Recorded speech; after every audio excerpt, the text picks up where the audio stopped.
and decidedly tackling the problem or the problematic tendencies that have developed within our affiliates head-on, and also implementing the declaration of the 12th National Congress of putting our pronouncement and our resolution into practice. We also appreciate and recognize that we are attempting to forge a united and militant federation under qualitative different conditions, which include a steady decline in the rate of unionization, dire economic situation, the fragmentation and mushroom of new trade unions. The meeting also resolved to continue to visit, engage and listen to workers from their workplaces or from their places of work, and prioritize campaigns that are aimed at reducing the wage inequality, improving workers' retirement benefit, and also ensuring that they receive better skill development and training. We shall take up this fight for better wages and improve benefit to the employers without fear or favor.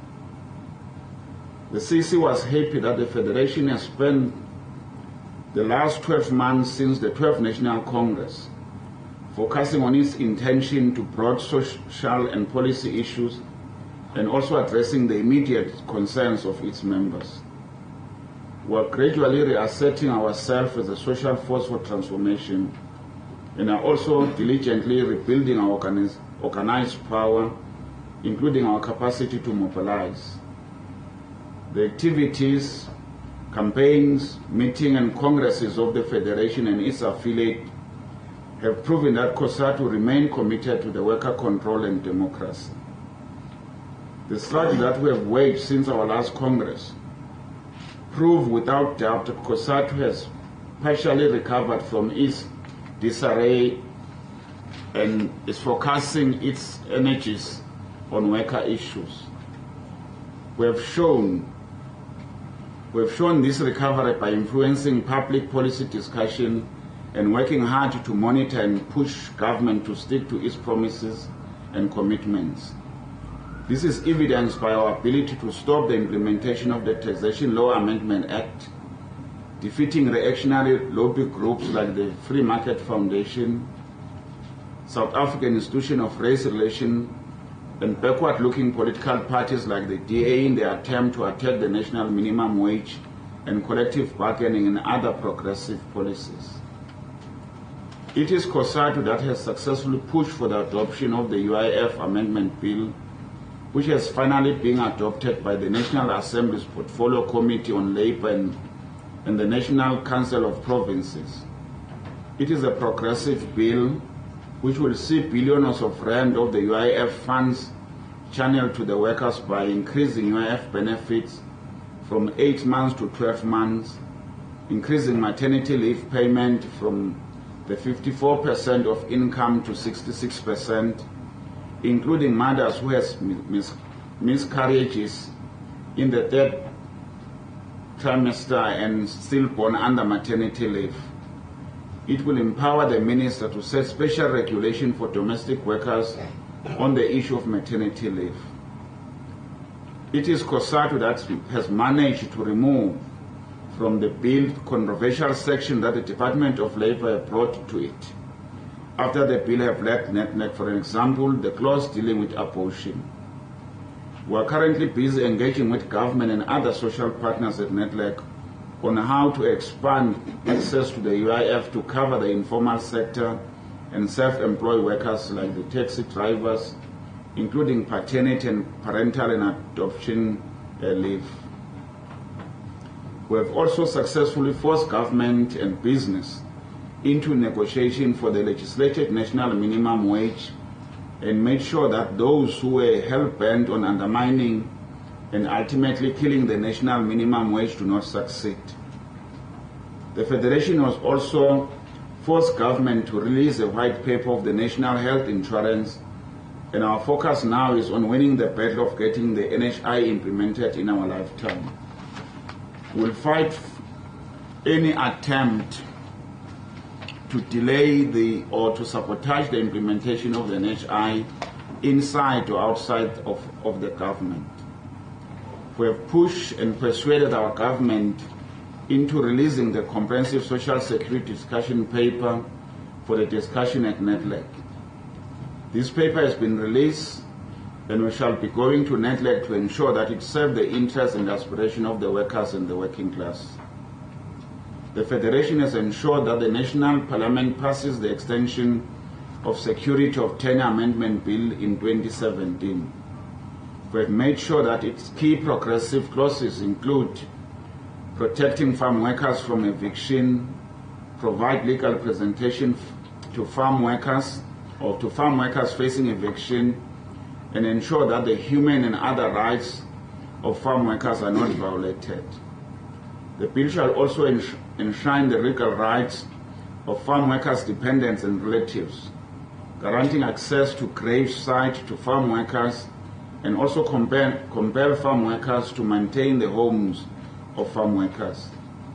We're also currently busy with the National Parliament on how the debt relief can be provided to our most indebted and impoverished workers and customers.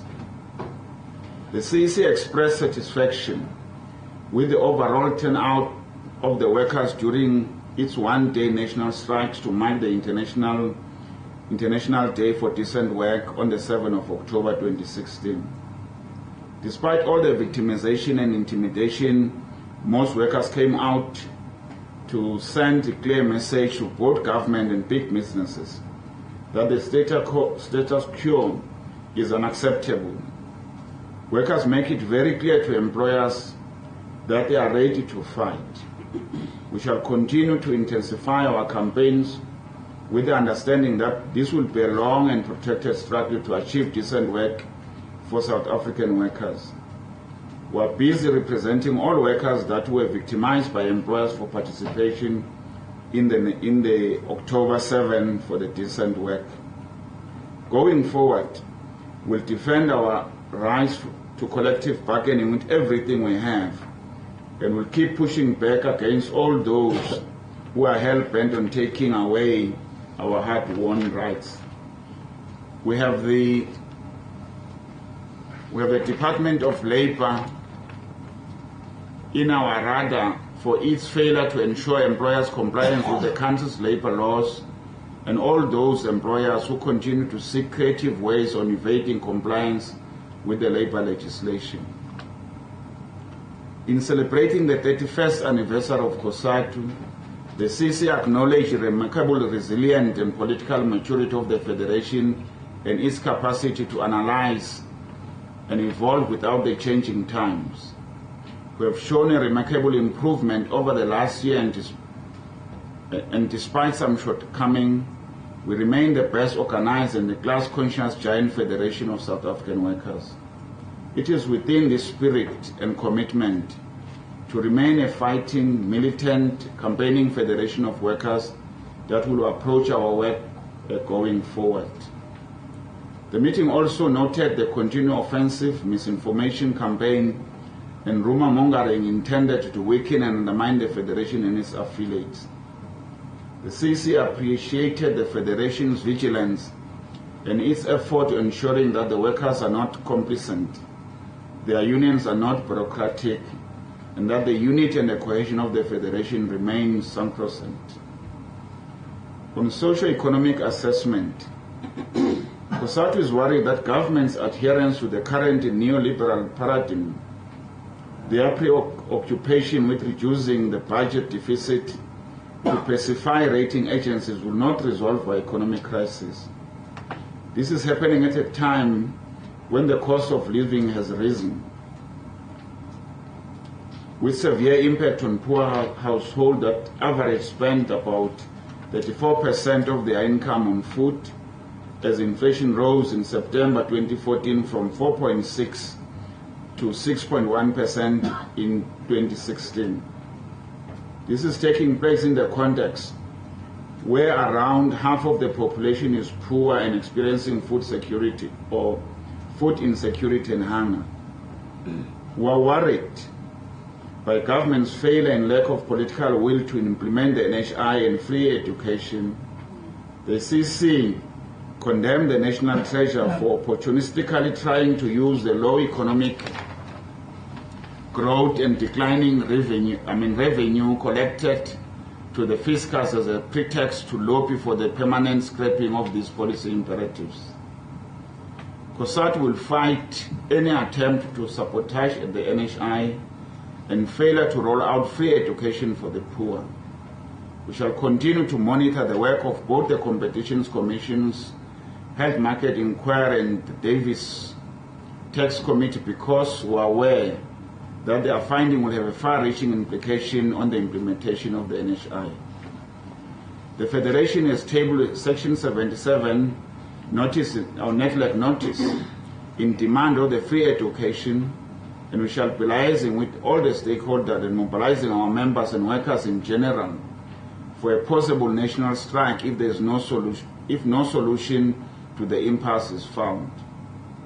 The CEC has made it very clear that education is not only a socio-economic matter, but is also a human rights issue. We shall brief our team of negotiators that will be tackling this matter at NETLAC. The Federation regards NETLAC as a platform where society can engage in a sound dialogue to find a sustainable solution to the current impasse on education funding. Our failure to find a solution on time will have a huge negative socio-economic impact on our society.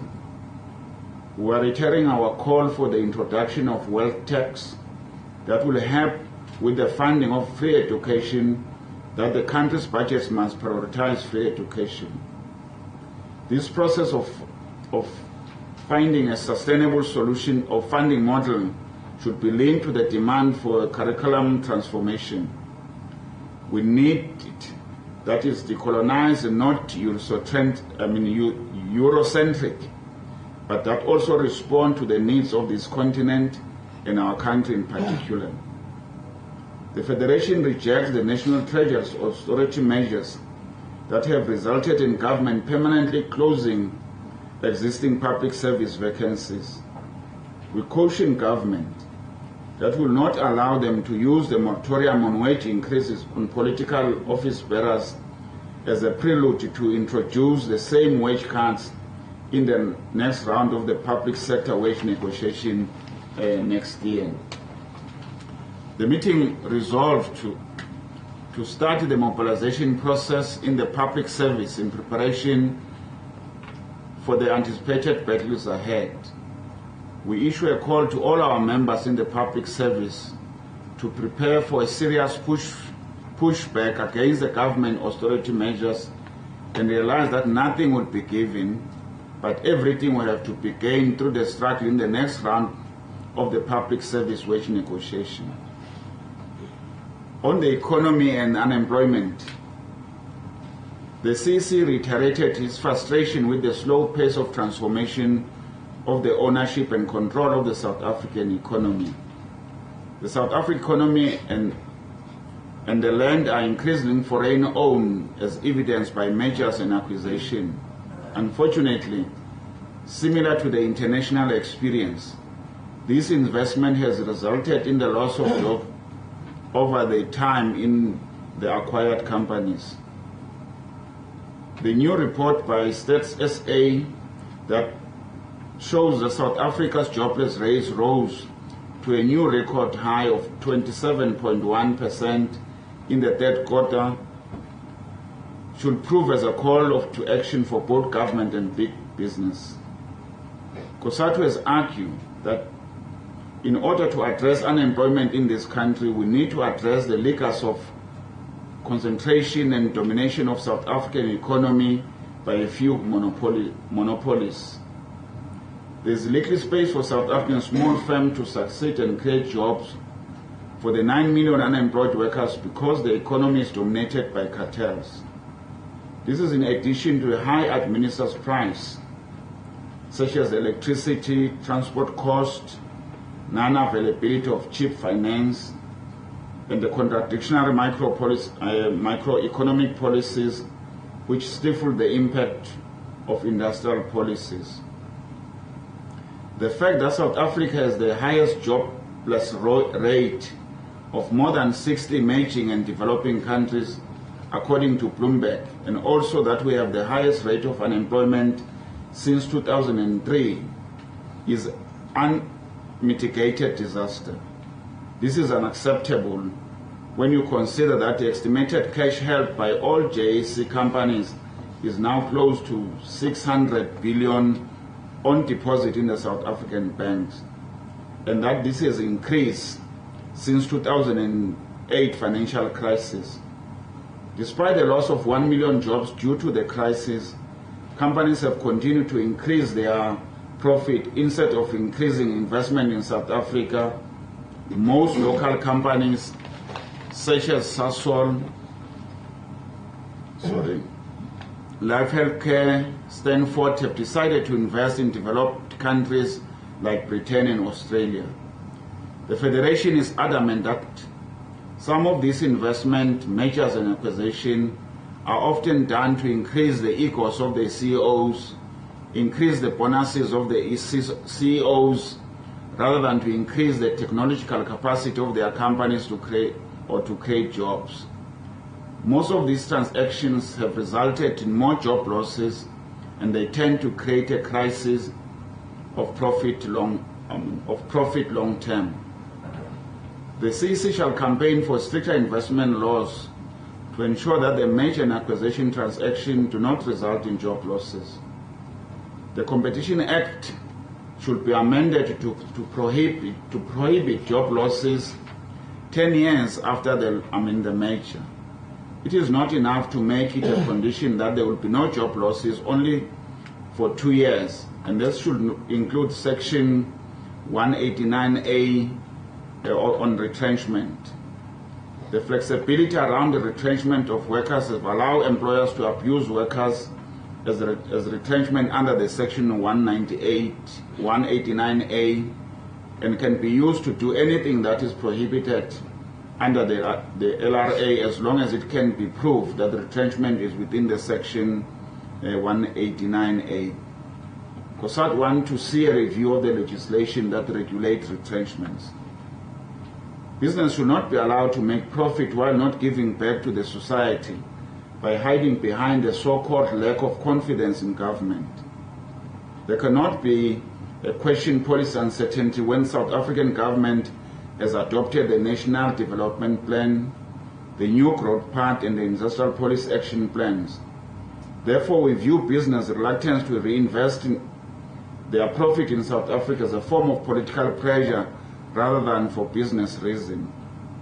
We are pushing forward with the preparation for a job summit early next year because we believe that there is a need for a pact covering jobs, income, and prices. The date for the summit is still to be set after engagement with government.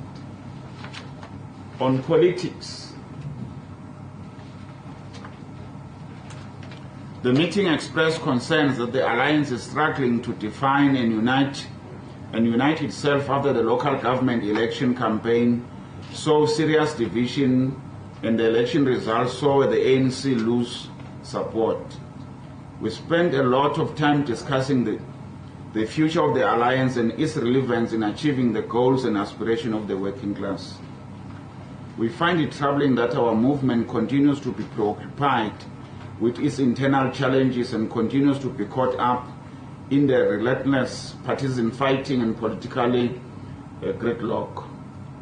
The immediate priority for the Federation is to implement the resolution of the 12th National Congress to strengthen the alliance and contribute to the process of uniting and strengthening the African National Congress.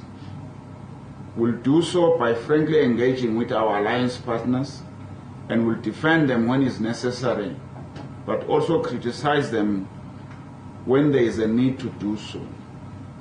All of our actions shall at all times be informed by the need to unite the alliance and also ensure that the ANC in particular build its capacity and has the necessary confidence to lead the alliance and the society. The CEC made it clear that COSATU is not a junior partner in the alliance, and therefore it should not allow any alliance partner to instruct it on what it must do. We shall work to ensure that such attitude do not persist from any of our alliance partners, because if it is not properly managed, it has the potential of leading to disintegration of the alliance and in undermining its unity and cohesiveness. The CEC call on both COSATU and the SACP to try and put more effort in implementing the decision taken in our bilaterals meeting in order to intensify our class battles.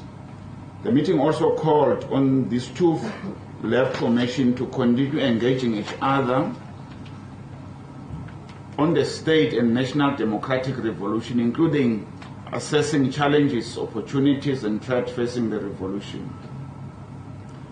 The Federation also resolved to actively participate in the discussion relating to the SACP relations to state power and the call by some of its structures to contest for political power.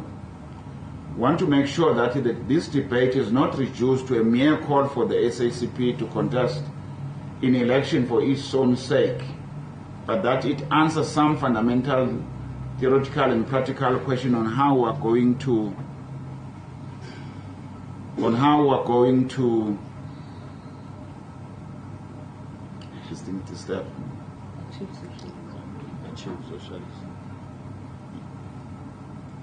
The Federation also resolved to participate in the discussion relating to the SACP relation to state power and the call by some of its structure to contest for political power. We want to make sure that this debate is not reduced to a mere call for the SACP to contest in election for its own sake, but that it answers some fundamental theoretical and practical question on how we are going to achieve socialism. The CEC also reflected on the question as who should lead the ANC out of its current political gridlock and into the future. We engage on these issues driven by our devotion to the alliance and the desire to see the ANC united and ready to lead the second radical phase of our transition. Complicating the issues was the fact that we have not finalized the formulation of our own new midterm strategic perspective to help provide a cohesive framework that should act as a guide on what needs to be done going forward on all fronts. With that in mind, and after intensive and robust debate, the CEC resolved to support and lobby for the Deputy President of the ANC, Comrade Cyril Ramaphosa, to take over the reins as the next President of the ANC. We are mindful of the fact that we are not a voting structure of the ANC, but we represent workers. We are members and supporters of the ANC. We also support the proposal that the ANC should explore the possibility of avoiding slates and contestation in its next conference. In this regard, we shall work to lobby and influence the ANC structure to support Comrade Ramaphosa as the next leader of the movement. We shall continue to further reflect and engage on the caliber of the leadership collective that will work with him to take the movement into the future. Our consideration, we shall be guided by the following criteria: commitment to the radical NDR and thoroughgoing transformation, proven commitment to the alliance, commitment to fight against corruption, commitment to the unity of the ANC and the democratic movement, commitment to make this decade truly a decade of workers and the poor, commitment to the defending and preserving the anti-imperialist and internationalist character of the ANC, rooted in or with a background of the working class movement. This leadership collective should act as a center and also be guided by the resolution of the ANC. On the corruption in the state of the state capture, the meeting resolved that the Federation should continue to fight corruption at all levels of our society. We shall fearlessly fight both public and private sector corruption in equal measure.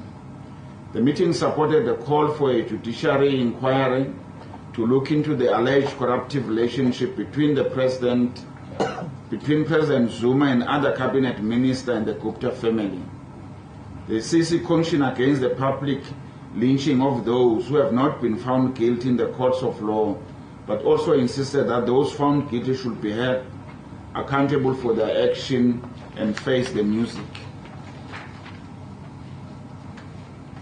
The Federation also wants to see the investigation into the state capture extended beyond the limited scope that was given to the public protector.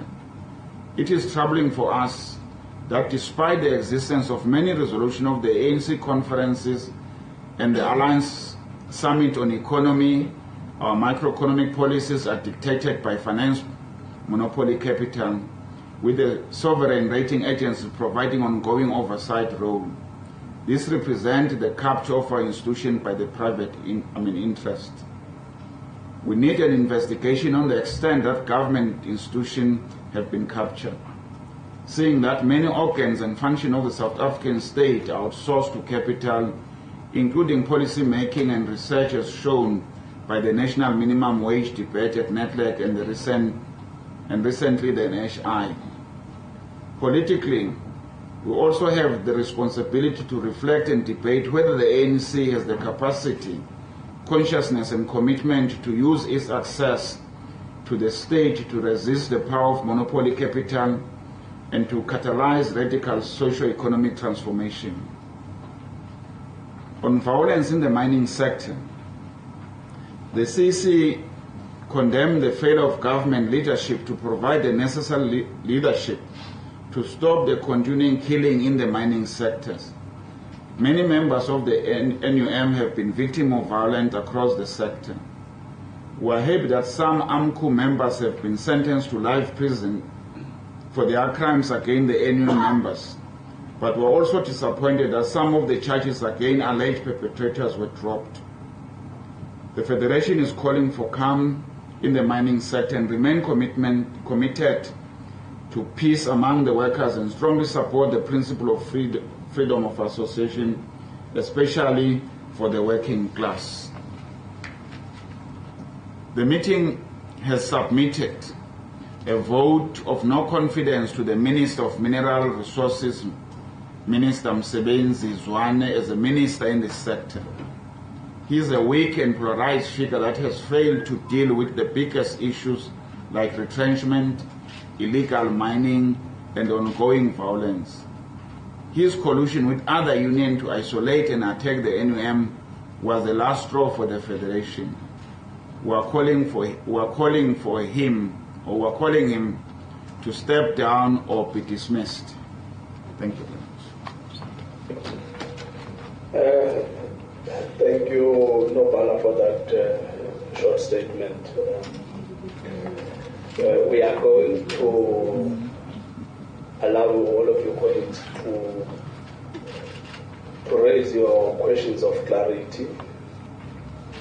And you know the drill. You just raise your hand, we'll acknowledge you, you tell us who you are and where you're from, and then you can direct your questions to the leadership who are taking the meeting.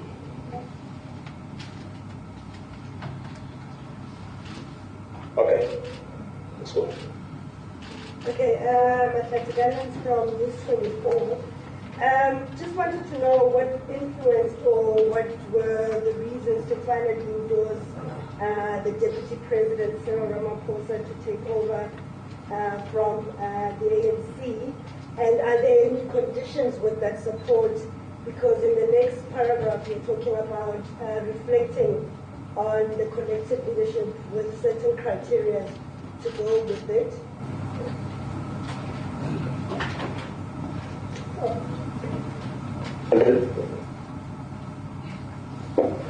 Kevin Manesina from Agriculture News. Did the meeting discuss at all some of the remarks that have been made by some of the unions affiliated to COSATU that the president must step down to exit? Okay. Yeah. Colin Gambi, ENCA, on the minimum wage. you're saying that you take ownership of having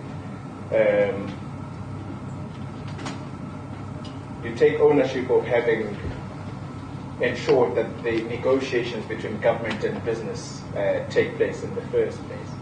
Now, but you leave out the 3,500 figure. Where do you stand on the figure of 3,500 rands as a proposed national minimum wage? Samgelo Masela from Jacaranda FM. My question would be a follow-up to Mahlati's question. The president of the ANC over the past weekend in KZN and in Mpumalanga was on a rampage saying that he knows the people who are stealing and effectively saying that there are detractors within the alliance itself and the ANC against his presidency. Where does COSATU stand in the whole charade of President Jacob Zuma over the past weekend in KZN? And do you still have confidence in his leadership? As you say, the ANC is paralyzed in factional battles and is paralyzed. Thank you. Okay, corporate leadership.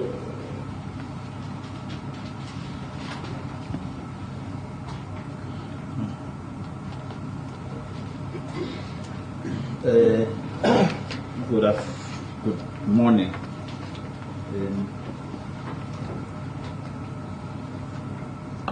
I'm sure ENCA did not read our statement on the national minimum wage because we issued a separate statement which goes into detail what is COSATU's attitude to the national minimum wage proposed as the level of 3,500, because that statement helps you quite a lot to get the juice and the detail on what COSATU is saying, and we would really urge journalists to continue to read that statement. On the specific question, the figure, of course the CEC was quite clear that this figure doesn't come close to COSATU's demand, which is 4.5 to 5,300. And indeed, the CEC has mandated our negotiators to go back to NEDLEC to negotiate a better deal. This is not a better deal. The Federation also, for Mahlati News 24, and in our statement we have indeed outlined the criteria that COSATU is following in thinking and persuading members of the ANC to consider as and when they will be electing leadership, and indeed the name that we are advancing. That criteria is very, very clear. You see, it's mostly linked to what we call the working class interest, and that talks about a leader that is capable of uniting the movement, the ANC-led alliance, a leader that is comfortable in working with the working class leadership, the leader that is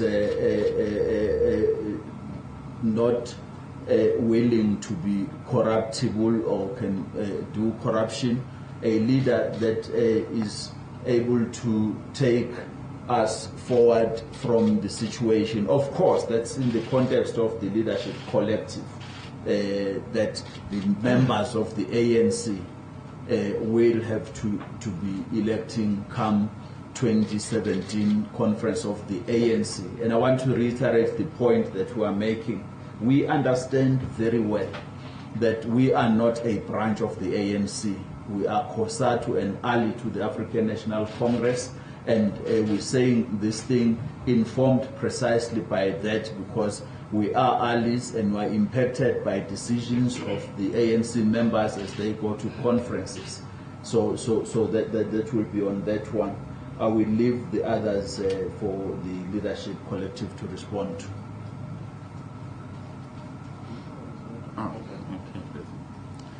On the question of what do we say to the unions, I think that was a question who said COSATU is no more lost ground. We did not discuss that. referring to those who are calling for Zuma to resign. Oh, okay. So I thought we were talking about those unions who were said to have lost ground.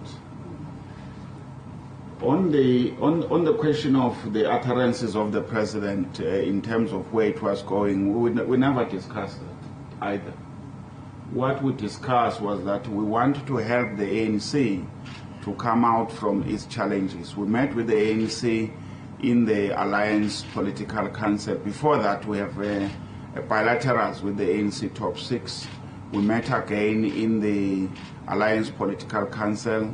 The CEC mandated us again to convene another meeting with the ANC in order to try to help the ANC coming from its particular challenges, mainly in terms of what is happening within that leadership. That's how far we've been able to engage. And we also agreed that we're not going to engage the ANC through the media in terms of trying to find a solution for them. We'll need to meet face to face and be able to be dealing with those particular issues. I think it answers both the last one and the one that is what the other unions might have been calling, saying Zuma must step down and all those particular issues. We said we are going to engage the ANC. We had a discussion, of course, in the meeting, and the decision we take was that let's go to the ANC, let's raise our issues in the ANC, even if it means we have to expand the engagement, not to the confined to the top 6, but to the NWC and COSATU Political Commission in dealing with those issues. I just wanted to emphasize the issues that the President have indicated on the national minimum wage. There is no decision. The 3,500 is a recommendation by the expert. And there are many other issues linked to the figures in terms of how wages would be adjusted moving forward. And there are other issues in our statement which we said we don't feel comfortable with. That's why we needed to engage. It was agreed in NETLEC that we need 2 weeks break to digest and analyze this particular proposal and be able to engage. So the parties' position have not changed. That's why we want to go back to NETLEC and engage in terms of those recommendations. Yeah. Okay, we are going to take another round.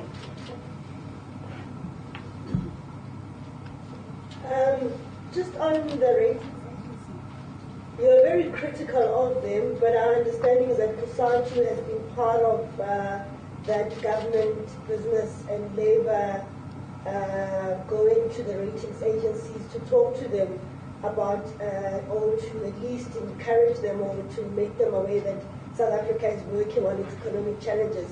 And now to come around and you are taking treasury of focusing way too much on appeasing the ratings agencies when you've been a part of it, which was another argument pushed by NUSA this week, where they did criticize you for continuously being part of those talks with the ratings agency.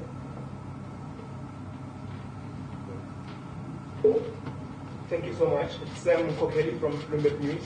Leadership, excuse me, I don't think I totally understood your response with regards to the question about President Jacob Zuma's leadership.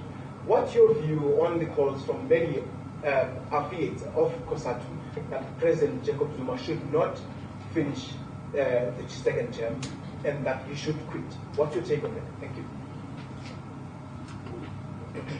For the ENCA, given that you support the call for a judicial inquiry into the alleged state capture, where do you stand, therefore, on whether or not President Jacob Zuma should be the one that appoints the judge versus the Chief Justice of the Constitutional Court being given that role of appointing a judge for that inquiry? And the last question, should COSATU unions be taking monies from Gupta-owned companies? Thank you. Okay, thank you. It's Governor Reynolds from the Main Guardian. Just on the statement, you said that you spent a lot of time discussing the future of the alliance and its relevance in achieving the goals and aspirations of the working class. What did you determine about the alliance's relevance at the moment? And then secondly, with regards to the national minimum wage, the proposed report from the panel shows that a majority of the workers that would be affected by the national minimum wage are currently falling outside of the collective bargaining forum. So I wanted to find out how many members does COSATU actually have in those sectors, domestic work, farm worker sectors, that are getting less than 3,500 rand.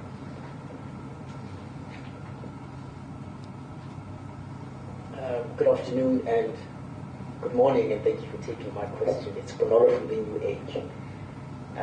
In reading the statement, COSATU has spent quite a considerable amount of time, focusing on, the ANC, the alliance, and other related matters. But how much focus and attention was given to COSATU's own state of internal affairs? Two of your smaller unions are on the verge of breaking ranks and joining this mooted federation, which is due to be led by NUMSA and former COSATU GS, Zolenzi Mabavi. What does this do for COSATU's organizational unity at this point in time? Thank you. Sorry. Hi, Amy Musgrave. Independent Media. I have 4 questions, please. The one is, I've been speaking to civil society a lot, and obviously it's in terms of the comprehensive social security report that the Social Development Department has released. I've read it. One of the suggestions is that perhaps we need to start looking at the UIF to perhaps look at ways of introducing a basic income grant or something like that, or just to start closing South Africa's inequality gap. I know COSATU is quite protective over that money and believes that it's workers' money and it should only be used to work for workers. I would just like to know if you would be open to anything like that. Because obviously, as we know, there's a lot of money sitting in the UIF at the moment. My second question is, in your statement you say that you believe over the last year you've shown remarkable improvement despite some shortcomings. I'd like you to tell me what those shortcomings are. I've probably just, for example, written about 6 stories on Sapawu, and how badly they are doing. Many of your smaller unions are not doing well financially, and there's a lot of infighting because of money and things like that. So if you could just speak to that as well. I'd also like to know where you are on suing NUMSA and FAWU to get your money back, because I know you guys did issue a statement saying that you would try and get money back from them. So I'd just like to know where you are on that. And I've forgotten my 4th question. It should have come to me.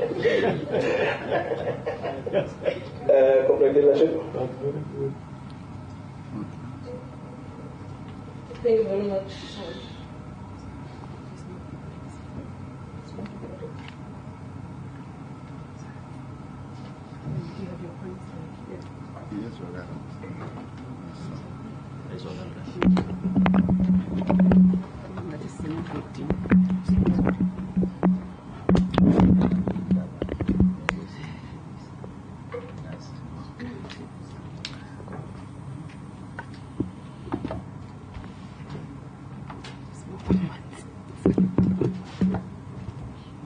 Thank you very much. These mics. Looks like I'm responding to everything. I'm just going to take few leadership. One on Sam. You said you are not quite hearing us. And I thought we were quite clear that the CEC noted what the other affiliates, it was particularly 2 affiliates that would have made a pronouncement on the president of the ANC stepping down. But the the CEC did not resolve on that matter like those unions had resolved. Instead, it had said that this particular matter is a matter that we should be engaging the leadership of the ANC. And if we can also request that we extend it to the NWC of the ANC with a political commission of COSATU. So that those views, because the CEC said also that when the last CEC said affiliates should go and discuss on their own the succession, it did not touch on this matter. So other unions had not even gone to their respective affiliates to broaden the mandate of the succession and therefore the president stepping down. So the CEC said even that matter, it is a matter that even if COSATU had views on it, but those views will be raised with the African National Congress. So hence you're not going to get a view of COSATU on this matter today, because it is, even if we had a view, it's a view for the ANC, that we shall raise it to the ANC, whatever that view will be of COSATU. And I thought the General Secretary clarified it. Only on the state capture, the CEC said,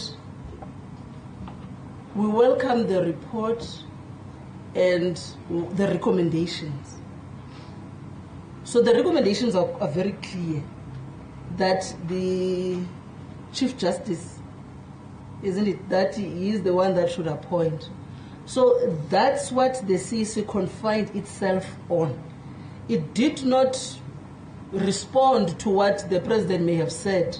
Actually, personally, I was looking at the newspapers today. Remember yesterday, we were all, for the past 3 days, in the CEC. So what could have happened outside, the CEC had an agenda. So we're not trying to respond to things that were coming as we were in the meeting. We're focusing on what we had prepared to discuss in the meeting. And what was in the report from the National Office Bearers to the CEC was the issue of the state capture report by the former public protector. And the CEC then said, we welcome the report and we hope that the recommendations will be followed to ensure that we find the conclusion onto the whole SAC. Of course, respecting those that would want to review the report. And lastly, for me, probably not, is the question that you raised, Koli, whether should unions of COSATU take money from Guptas. COSATU and its union fundraised for its congresses. So I don't think we should be narrowly discussing funding from Guptas, because understanding that we only receive money from the subscriptions, and that money for us to do conferences and other issues may not be enough, so we fundraise.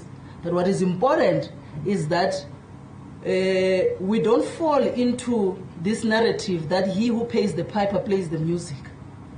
I think that's what is important. Whoever that gives you funding because you are fundraising must not determine the agenda of yourself as an organization. So we can't be prescriptive, but importantly it is for the union to understand where its mandate is coming from, and that there will be no influence that is going to have a negative impact to the union itself and its members. That is, it's going to wash away the mandate from its members, and all of a sudden you've got a mandate elsewhere. So I don't think COSATU is going to be prescriptive how unions fundraise and where they get their money. And on the new age, how much time did we spend on ourselves as the federation? We spent a lot of time. 2 days. Just focusing on the state of the organization, the state of each affiliate in the federation. Of course, we're not going to come to the press conference and then deal with each state of each trade union, because those are internal discussions that we're having, because remember, we want to build and strengthen our own unions. But we did make a reflection to an extent that we agreed on how we're going to move forward in ensuring that we help those unions that may be having some challenges. There are many number of challenges. We know some unions that are in the private sector are affected by retrenchments that are taking place. So it will also affect their own standing. But we went beyond those issues and we're very honest with ourselves.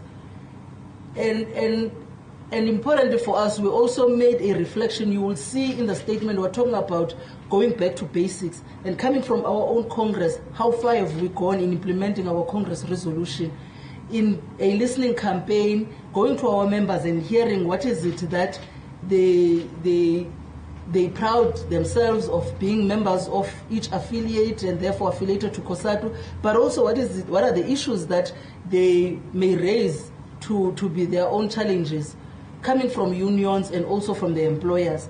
And the CEC spent 2.5 days addressing those issues.